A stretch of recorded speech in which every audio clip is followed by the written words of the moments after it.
Hi everyone, I'm Wei-Kai. I'm going to talk about parallel oblivious tight compaction. This is a joint work with Gilad, Asharov, Elaine, Komargodski, Enoch, Peserico, and Elaine. The problem of tight compaction is very simple. The input is an array of elements, each tagged with 0 or 1. In the output, we want to move all the 0 elements to the front and the 1 element to the back. So tight compaction is just a degenerated sorting on 0, 1 elements. We don't need stability, so we don't need to preserve the ordering between input zeros or ones. In many textbooks, tight compaction is also called a partition. For example, in quicksort or linear time median of medians algorithm, we have some pivot element and we want to partition the array according to smaller than or greater than this pivot element. This partition is actually exactly a tight compaction. Although tight compaction appeared in many of these fundamental algorithms, it receives no discussion. Why? Because it is extremely simple. We just need to linear scan the input elements one by one. Whenever we encounter a 0, we move it to the front. Its linear time is optimal, it's just trivial. So in this talk, this problem of tight compaction is only non-trivial when we require this additional property of obliviousness. In this work, we consider obliviousness in the model of PRAM. There is a memory storing all the data, including input and output. It is an array of n memory words. There are unlimited number of processors in each computation step. Each processor reads from a memory cell, performs local computation, and then it writes to a memory cell. The algorithm performs such computation steps repeatedly until finish. Throughout the whole computation, we say the access pattern of this computation or this algorithm is the sequence of locations of the memory cells that is read from or written to by all these processors. The concept of oblivious algorithm is motivated by security, and it was initiated by Goldreich and Ostrovsky. Informally, we say an algorithm is oblivious if for any adversary looking at only the access pattern, the adversary cannot learn any information about the input data. There are several variants of formal definitions, for example, computational indistinguishability, but this is ITC, so we aim for the strongest variant, that's perfect obliviousness, and we require the access pattern has to be fixed for all input of the same problem size. Back to tight compaction, we want a algorithm that is deterministic, that is perfectly correct, and we additionally want its access pattern is fixed for any input of size n. That means any adversary looking only at this access pattern can learn absolutely 0 information about the input. Oblivious tight compaction is very useful. For example, we can immediately make quicksort or median oblivious if we have oblivious tight compaction. Even better, in our recent work, we proved that we can construct an optimal oblivious RAN using an optimal tight compaction. Optimal oblivious tight compaction where an oblivious RAM is a generic data structure that is capable of transforming any RAM algorithm into an oblivious one with the same functionality. This matches the lower bound proved by Larson and Nielsen and also Goldreich and Ostrovsky. Similar to oblivious RAM, we also want to construct a oblivious PRAM that is capable of making any PRAM algorithm oblivious. So we now are talking about efficiency in the model of PRAM. There are two major efficiency metrics, work and depth, where work counts the total number of operations performed by all processors, and the depth is the total number of parallel steps. For example, here are two algorithms. Both algorithms count the number of zeros in the input. Both algorithms consume linear number of work. But in algorithm 1, it scans the input elements one by one and adds them up, so the depth is linear. In algorithm 2, it adds up the number of zeros in a binary tree, so its depth is logarithmic. So, in the PRAM model, what is the most efficient algorithm for tight compaction? Surprisingly, the famous Oblivious sort by Wei-Kai, Komlos, and Zemeredi, or also known as AKS sort, achieves the best depth. After all, tight compaction is just a sorting on 0 and 1 elements, so of course we can use sorting to solve tight compaction.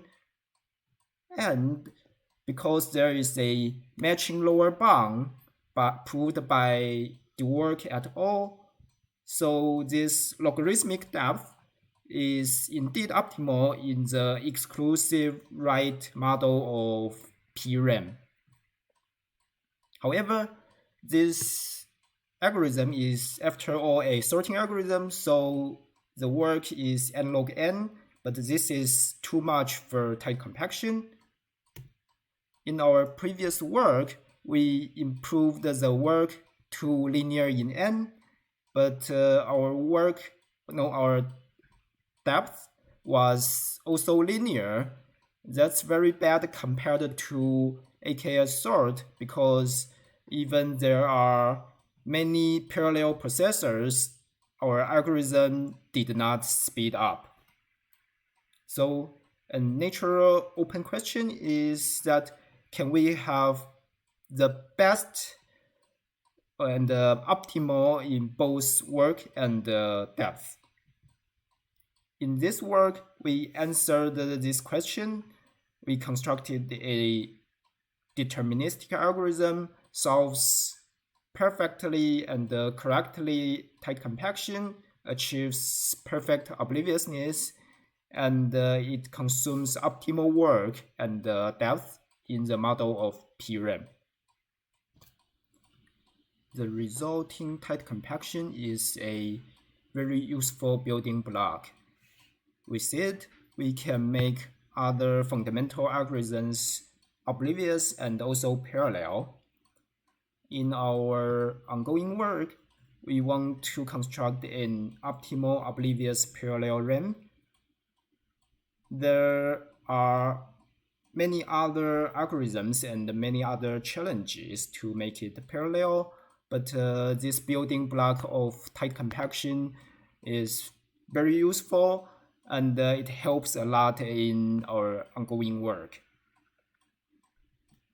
Technically, in the construction of this work, our starting point is our previous paper. There we achieved the obliviousness and also optimal in work. The main technique to achieve obliviousness and optimal work is this. We divide the problem of tight compaction into many tiny subproblems so that each subproblem can be stored in one single memory word. This technique, we call it memory word packing. Using this, we can achieve oblivious and also work efficiency. In this talk, we want to make our previous construction parallel. So I will introduce many parallel techniques to our previous construction. Meanwhile, we also want oblivious. There we mostly use our previous oblivious techniques. They are not changed much, so I will not introduce them in this talk. The very first step in our algorithm is to reduce tight compaction into this problem. We call it swap misplaced. Looking at the input of tight compaction, we observe that there are some elements already in the correct location, like this 0 and the other ones. How do I know it? I mentally count there are 3 zeros, so this element in location 3 is correct. We can totally do the same counting in our algorithm, identify these correct elements. We don't need to move them. All the other remaining elements are either misplaced 0 or misplaced 1. To obtain a correct output of tight compaction, we just need to swap each misplaced 0 with a unique misplaced 1. So from now on, I will totally focus on swap misplaced elements because this counting is oblivious and efficient. Still, swapping all misplaced elements are hard. So we begin with a simpler goal. We call it loose swap. We swap some good fraction of misplaced element, but there are a small constant fraction of misplaced remain unswapped. I'm not going to tell you about the construction of this algorithm box, but it is actually the first challenge we encountered toward making the whole algorithm parallel. Fortunately, with some effort, we managed to make it constant in depth. That's very good, that's very efficient. We really want to use it repeatedly to swap all the misplaced elements. But just applying it the second time directly doesn't help, and we need another algorithm box.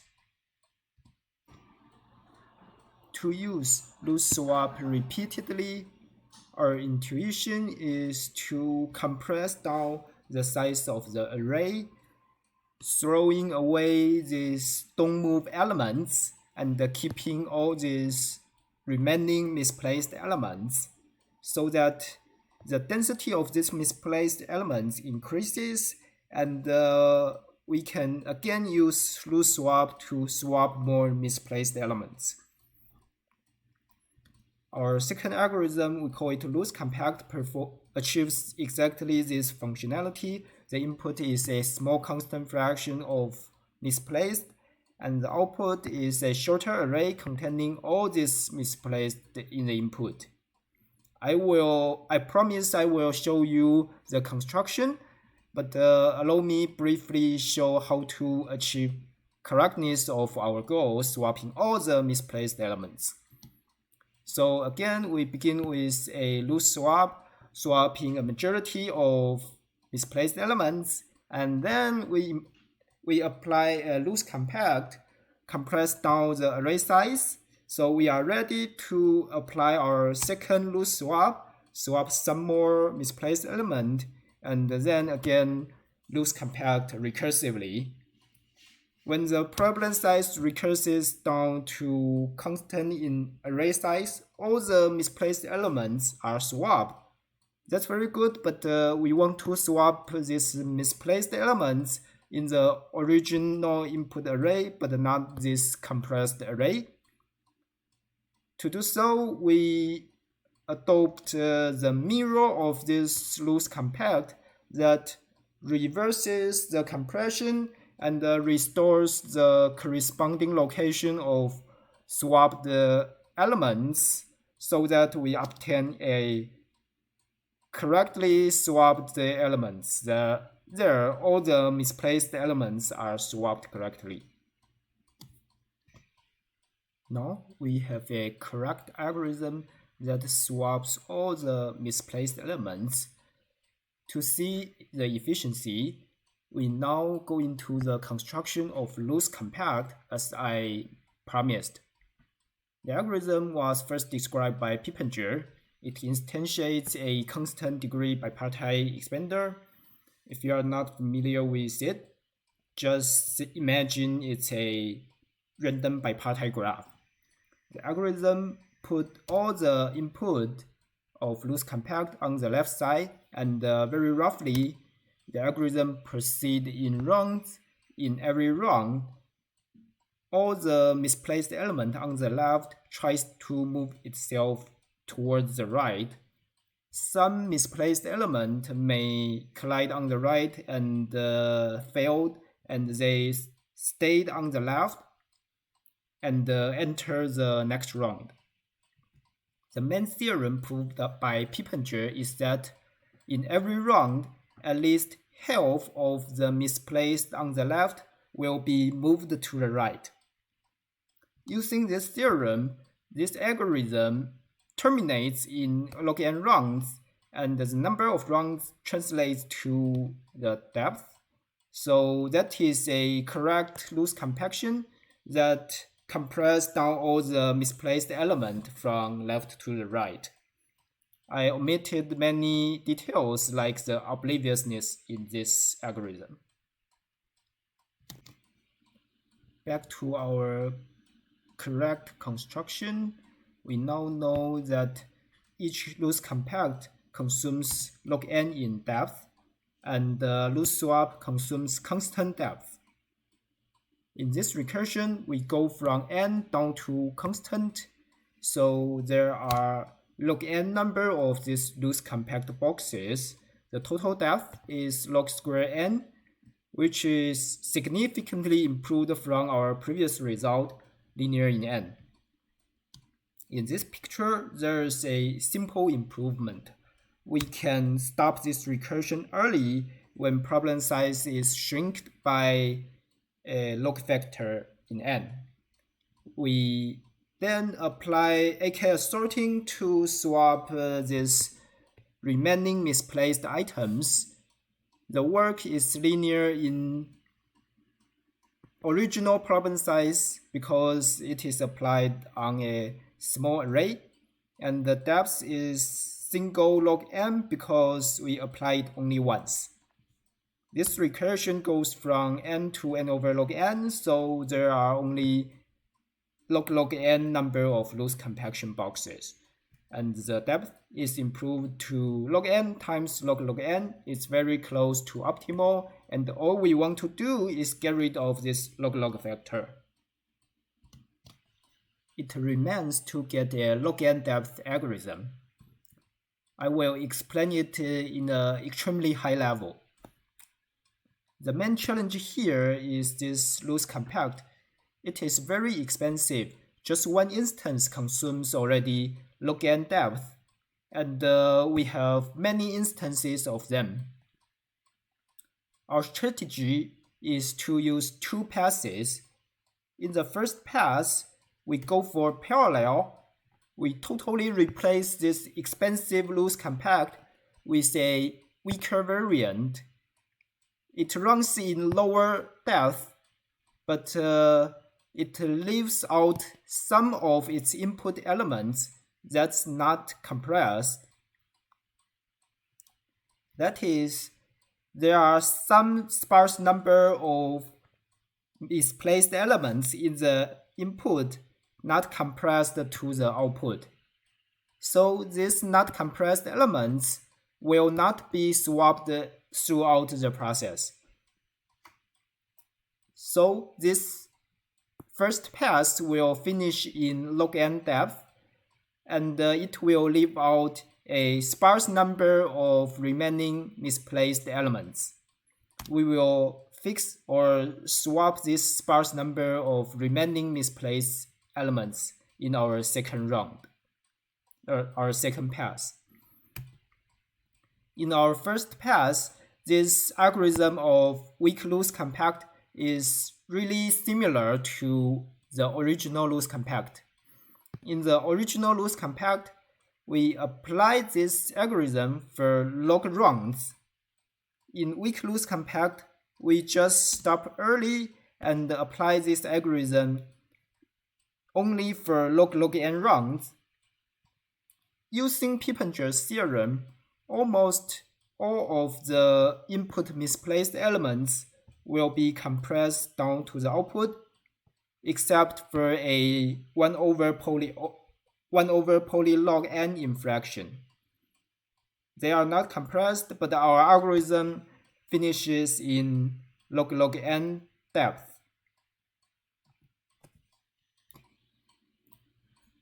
Put this weak loose compact into our first pass, we will be able to swap almost all the misplaced elements except for a very sparse fraction.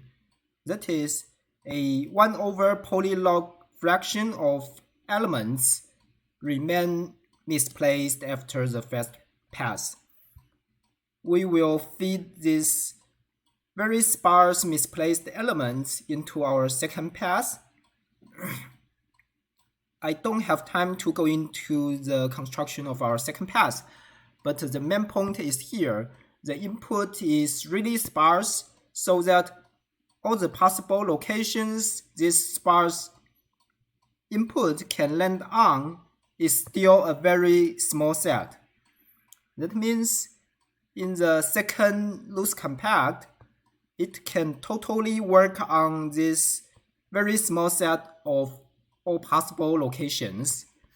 It doesn't need to wait for the first loose compact, so all these instances of loose compact can be performed simultaneously. That will make our second pass finish in one single log n depth. The output is totally swapped all the misplaced elements, and that will get us a correct tight compaction in log n depth. I skipped many stuff including obliviousness, the techniques we developed in our previous paper, and it is used implicitly throughout the first pass and the second pass. I'm stopping here with this big picture. Many of the parallel techniques are borrowed from Pippinger's work on superconcentrators. Our algorithm can also be seen as an improvement on Pippinger's work that we made his algorithm oblivious. Our algorithm has a huge hidden constant in the asymptotic notation. There are randomized algorithms with much better constant.